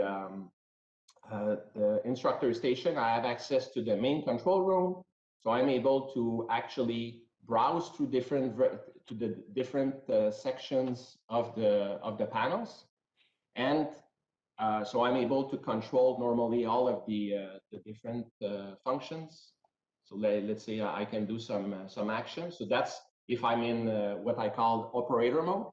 But we can also access instructor mode. So instructor mode, actually what it will do, it would allow the user basically, if we want to enter an override to one of the indication on the panels, we will be able to do that through by selecting the actual output and then invoking the scratchpad, which allow me to inject those functions. And then another feature that's pretty cool is the navigate to schematic. So as I mentioned, everything is all integrated together. So if I click that box to navigate to schematic, and then I can click on an instrument, and then it will give me a list of all the schematic where this switch is actually connected. So if I click on that schematic, it will bring me directly into the models how this is controlled. And then these are all live schematics, so I'm really connected to the simulation, and I can browse through the logic and then go find actually the source of the event or what that actual switch is doing. So that's very useful. All integrated as I mentioned. So this was for the panels. So as I mentioned, also I have access to the modeling schematic, and then I have access also to all the instructor actions functions. So in reality, from the user interface, I'm able to browse through the various systems and have access to the different malfunctions from that system in either a tabulated format. There's also different display to the preference of the user. So let's say if I want to go search for a malfunction in the constant date system, I just need to click on the value, and then I have access to all the different malfunction available. And again, I have access to my scratchpad, which will allow me to control the malfunction and inject the malfunction that I need to do. So let's say for this one, I'll just put the demanded value, and then it's going to be active. I can also, if I want, put a delay time or a ramp time. And then since it has to work on a touch device, so I can either enter the value or I can use that dial to actually inject the value. So I don't need to have a mouse and keyboard. Everything can be done only with the touch screen, all using the same interface. So I need to confirm my action. So you see here it's in orange. So basically in orange will mean that it's a pending action. And then I can do the same thing for another one, which I will invoke the scratchpad. And from the scratchpad, actually, I will inject again another value.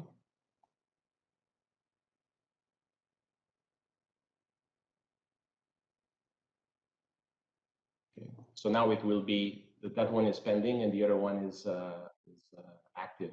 So if I go back to my home screen, then I see that I have a counter here for the pending and one for the active. So I can go to the pending instructor action directly from here, which I see that. And then I can toggle. So from there, I would be able to make it active the same way as what I did for the active one. And then I can also toggle easily with a single button from the pending to the active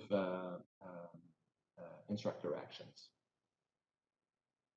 Okay, so that's about the instructor actions. And then in the presentation, I mentioned the simulator action monitor that records all of the actions. So through all the actions that I did, I restore an IC, and then I did some controls on the panels, and I injected malfunctions. These are all recorded.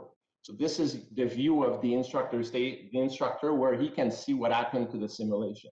And from this, it's easy to export the data, so either in a text format, but one feature that's very nice is that I'm able to automatically export it to a scenario. So I will export it to a scenario to show you what it looks like, and then I will save it to the eSubmit demo scenario, which I need to confirm. If I can go into the scenario browser, which will list all of the available scenarios, and they're all nicely organized into directories, and it will also follow the privilege of the operators, the instructors. So in reality, depending on the configuration of the system, you allow access to scenarios based on the privileges of the user or the instructor. So let me just open the same. So this is a simple scenario that I just created from a few clicks. So in reality, it's graphical, very easy also to change. So let's say if there's some actions that, let's say we forgot to do an action, instead of redoing the whole scenario, it's very easy to either enter a new object. So in reality, if I just want to reorganize my scenario in a simple way, I can just delete that link and then basically reconnect my object and add steps to my scenario. And I have access also to modify the parameters. So let's say one of the malfunctions that I put, if let's say the break that I put was not big enough for my needs, I can always tune it. So if you click on the object, then you have access to the parameters of that object, and this can be configured. Okay, so let me just close that one.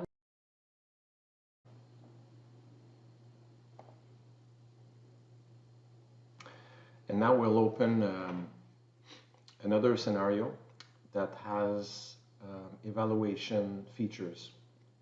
So first, when we open the scenario, there is the ability to zoom in, zoom out, and navigate also inside the scenario in case of larger scenarios. So let me just show some properties about the checklist, which will help us guide the training session. So the checklist can be programmed in different ways, where we can, the instructor can actually select which actions are done, and the evaluation with the same similar approach. And for the evaluation, we can determine the criteria for the evaluation of the various steps and the weight of each of them. So let's just switch into execution mode. So it's going to reinitialize the simulation. At the top of the screen, you see the beginning of the scenario. Then it's going to restore the instructor station to the proper condition. It's going to unfreeze the simulator. And then from the checklist, in operation mode, in runtime mode, it will allow the instructor to make sure that it checks all of the steps required to perform the scenario. And once these are done, these will trigger additional events. And then once all of these actions are performed, so to brief the operator of the current situation, we can move to the evaluation box, where there are some automatic steps that were automatically evaluated. And then we also have the ability to evaluate the student manually. And based on the different weights of the various steps, the rating will be calculated automatically. So in that case, we have 3 steps out of 4 that were completed for the first part, and 4 out of 4 on the second. So once the scenario is completed, we have an execution summary showing all of the actions performed during the scenario, and we can also have access to the ratings of the various steps and stage that could be exported to a report, to a file. Okay, that concludes the scenario part, and then we can move to the charting. So first, I'll reinitialize the simulator to its to an initial condition at full power steady state. Then we'll move to the chart browser, which will allow us to have access to either predefined charting, or we have also the ability to create new charting pages. So in this case, I prepared two charts that we can open easily and browse. So there's the first one that includes already pre-programmed overlays, so that it allows us to compare the execution of the current scenario with previous runs or reference data that can come from the plant or design data. And there's a second one that includes charts, but for this one, it's just runtime value, so there's no comparison. So we have a chart manager also that allows us to be able to manage which charts are open, display them as an overview, and then quickly access to the individual ones. So we're just going to start plotting the charts. And then we'll do just one simple action. So the reference data that I entered was just based on a reactor trip. So let me reproduce the same test to see if we get the same result. So I'll just browse to the panels and perform a reactor trip. So we can see at the top of the screen that the reactor power is going down. So we're actually tripping the reactor. And then we see that the plotting already started. And when we open the chart itself, we'll see the reactor trip and see the differences compared to the reference data. And the timing of the actions that I did is slightly different. So we have the ability to control the charts displayed and the traces displayed on the screen. So we're able to hide and show the various traces that we want to remove or add. We can also determine if we want to see the tolerance of the compare data or the overlay data, or to see that overlay data or not. So that's just for the user's convenience. And then, as I mentioned, the timing might be different between the original test. So we have the ability to move that reference data to make sure that we compare it based on the same timing. So we have offset capability where we can just move the reference data to match the and see if the trend is exactly the same. So you can have changed the amount just to apply a different offset, and then you see in that case the data superposed perfectly. So it shows that the data is identical, that the simulator is running exactly the same way as what it did before, and we're able to. Okay, as far as conclusions, as we shown before in the demonstration, so the instructor station is a very modern interface that is very easy to use, very intuitive, and it provides all of the instructor station features that the instructor and even engineers need to monitor and control the simulation. So it's a very intuitive instructor station, convenient, easy to use. It has all of the controls and monitoring features for both the monitoring and controlling the simulator. And it also provides easy ways to navigate from the different functions. And also it has the powerful scenario-based testing and report generation that allows the ability to really collect all of the data following session. And then this is very good for all the seasoned or beginners or young instructors and engineers to use the system. And we also have the ability to integrate that instructor station with a third-party simulator. So in reality, the way it is, it's very as modules where we can incorporate into a third-party platform. So it doesn't need to be a fully ORCID platform. It can be integrated to a third-party simulator. Thank you. I think that concludes the presentation.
welcome everybody on this presentation. My name is Leon Stille. I'm the General Manager of the Energy Delta Institute, which is a business school in Groningen, located in the Netherlands. Today I'm going to talk to you about our online learning and virtual reality portfolio that we are building up at the moment, and that we're also already using to enhance our experience of people doing a course with us. Maybe as a small introduction, what is the Energy Delta Institute? Like I said, we are a business school. We are founded in 2001, basically by a group of companies that are active in the natural gas world. Since then, we have changed our portfolio significantly to also include more renewable and energy transition topics. Since a few years, we're also part of a larger organization called the New Energy Coalition. And on the right side, you see a bit how we are built up. The mission of the New Energy Coalition is to smarten and support the energy transition. And we are providing world-class education services for that kind of, to support that mission. There are two programs within the New Energy Coalition: Human Capital, which deals with education, and then there's Research and Innovation, which deals with new technologies, but also application of technologies. And Energy Delta Institute, as a business school, is part of the Human Capital program. So we train approximately 500 energy professionals every year. We support all kinds of in-house programs. So we do academia, and we have expert lectures in our pool. We have open market programs which are accessible to everyone, but we also do networking events and special courses on demand. We are with a team of about 13 people, and overall the New Energy Coalition is 50 people in total. Now, why do we do this kind of stuff? Why are we going to go into online and virtual education? Well, to be completely honest, we were already busy with it, but because of Corona, the situation surrounding Corona, it sort of forced us to go quickly in that transformation. At the moment, we are still not doing or hardly doing any physical courses. We are basically only, excuse me, basically only doing online courses. So we had to shift quickly because before Corona, 90% of our courses was offline. But having said that, what we see is that having an online virtual educational portfolio also has some advantages by itself. And I want to explain that a little bit with this picture.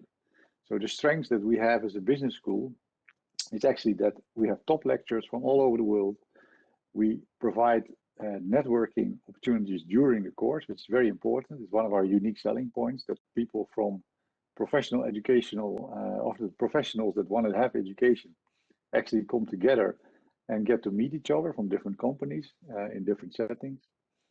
We also have nice experiences that we include in the courses. So we have, for example, locations that are special, but we also have excursions and site visits to, for example, LNG terminal in Barcelona. It's one of our courses that we go there, but also other factories or energy-related installations that you can actually have access to under normal circumstances. That's not possible, but we offer that access. And then, of course, in relation to networking, also the dinner setting. And we have a large network of industrial and academic parties that support us and that help us finding and making these courses. Well, if you then talk about what could be, it has to be improvement over there.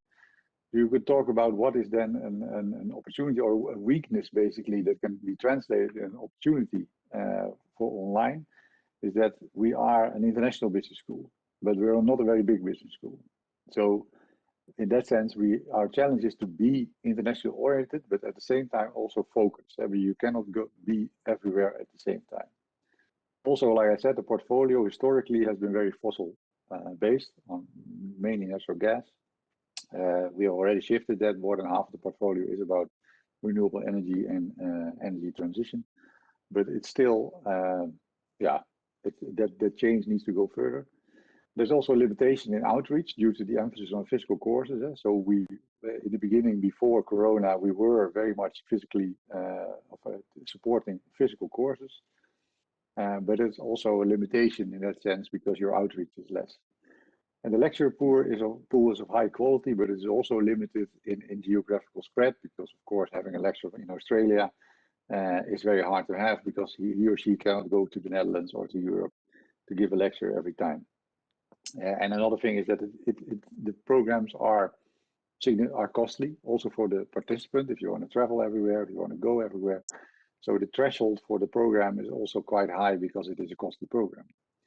That translates, together with Corona, of course, that translates into also opportunities that virtual and online education gives us. And so with online education, it enables us to have a larger audience, a bigger target audience, because the cost, especially to the participant, not to us, because the cost is still similar, I would say it's a little bit lower, but the cost to the participant to travel there, to take days off for traveling, hotel costs, things like that, it's not needed if you do it online. So it's lower cost for the participant and it's easier to participate because you can do it in between. You don't have to travel anywhere. You don't have to fly. So it's easier to just start your education right away.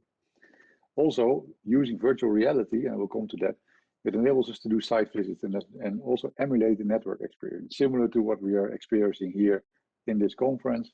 There's still a network component, there's still a way to connect with people, and having a virtual reality component enables that. It's also easier to launch and set up new courses, especially in new topics that you are a little bit unfamiliar with, because it's easy to test it.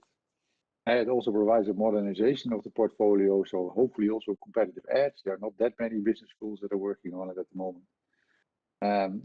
We also want to have more interaction. That was always a challenge, also in the physical courses, like how to be able to interact with each other, how to not only send but also receive, and be able to provide that experience to people. So gamification, adding all kinds of games to it, also online, is one of the steps that we are taking.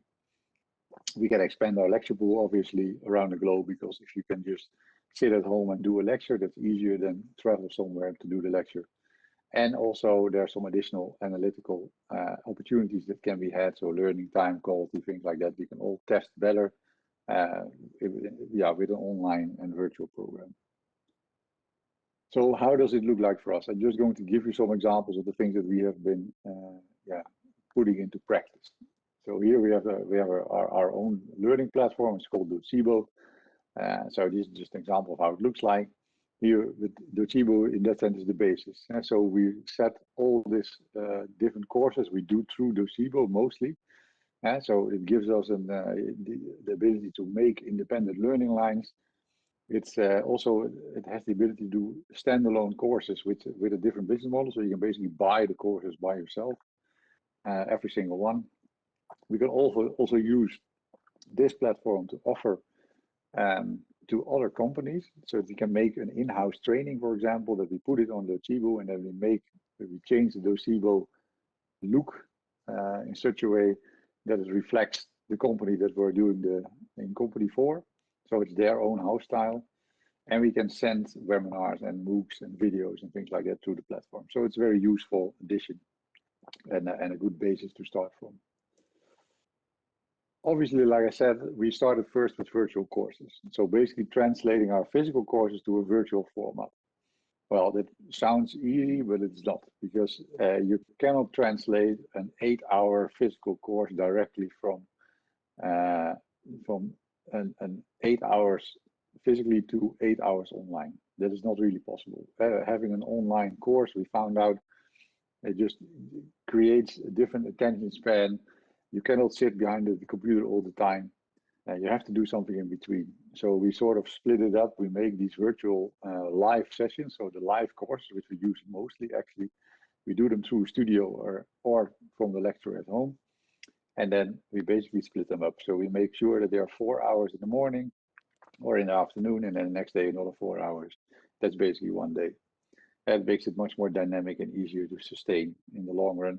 Also adding some nice features, like we have one of our models. So network gatherings also online on the right side, and using the studio makes it a bit more professional, at least from the point of view of the virtual course. And it works very well also for other things like webinars and events. So this one we're definitely going to keep. Then we wanted to add another dimension to our online education. And basically what we want to add is the virtual reality. So if we look at virtual reality, what is it? It's basically using virtual reality glasses to be more present at a location. So you get these glasses in the mail. If you register for a course that where we have a virtual reality tour, you get this equipment in the mail. There's some instructions there. You just have to load them up, and in the learning, the site is already preloaded. You just have to have a good internet connection, and then you're ready. And the added advantages of this is that you are also present. So you see each other as an avatar. You see each other moving. You can turn towards each other. You can gesture with your hands. You can do all kinds of things. You can even pick up a glass of wine if you want to, and then what we did, also throw it at each other. But you can be more connected together. And on top of that, we have the site visit. So on the right-hand side, you see this picture. It was one of the earlier models where we had a site visit in an LNG terminal. And the model basically emulates the LNG terminal to a lot of detail. So there we can, together with an expert, we can actually point out things that are important for the LNG terminal that you can learn actually from the course. And then you can see it in, well, not real life, but as real as possible without actually going there. We feel that this really adds another dimension to the learning experience and also to the networking experience afterwards. So we're quite happy with this, and we're going to implement this as soon as possible. We just had it now in the test phase. But I think this will be a bit of a game changer even for our online education. Another thing I mentioned is the gamification. So like I said, having meaningful and good interaction in the courses between participants and between lecturers is very important. It is usually a bit passive, which is also fine if that gives you the information that you need. That is okay. But in general, we would like to have a little bit more interaction, a little bit more fun during all the learning. So having some games here, there are 2 examples that we are developing, helps with that. So why do we want to have a game? Like I said, increased interactivity. It can also apply the knowledge in a different way so that it sticks better or that you understand why this is important. You can also, because you're doing it together, you can learn from each other's perspectives. You can also add a new perspective into the game. And it's a system integration approach. So usually these kind of games are meant in such a way that you see how the system interacts between each other and what is needed to change the system as well, especially if we're talking about the energy transition. And then you get a better understanding of the key players and their role in the energy world. And it's an offline and online version. In this case, we are looking at the left side, the energy transition game that we are developing is actually offline version that we're going to make online. And on the right, it's a board game. And on the right side is the North Sea Energy game. That's a real online game. It can also be offline, but this one is in basis is online. And that's a very nice one where you can see how the interaction in the North Sea is happening. And if you add a wind park or you find some natural gas somewhere, what to have to do with it, or add CO2 to a reservoir, you can really find out how that interacts to each other and how difficult it actually is, although the North Sea is a big place, to fit it all in. So it's a very nice way of doing it. I think it gives a bit of a break in between the lectures, but it also enables you to learn again from this as well. The same is with the energy transition game, which is more focused on the energy transition in general. And we can adapt that game depending on what kind of course we are giving. So in conclusion, our online and virtual learning and also the gamification basically gives us some added advantages. So it's a good way of stimulating, but also enabling learning to be better. So of course, like I said before, Corona forced us to go into this transition more quickly than we anticipated. But we were already busy with it. We were already investing in it. And now we see that there are some significant advantages to be had by going into a virtual and online education. So it is increased interaction, increased knowledge transfer. It gives people the opportunity. It's a lower threshold to go there to to actually apply for a course, to do a course, because like I said, the investment in time and money is lower from the client side. And it gives us also a more modern portfolio, and also hopefully a bit more of a competitive advantage. Adding these site visits, adding the virtual reality in particular, really enables us to have this, well, at least to be as close as possible to the ambience that we are having, to the real nice interaction that we are having in our offline courses, which we keep on also offering, of course, once Corona is over. But we can also add it to online course.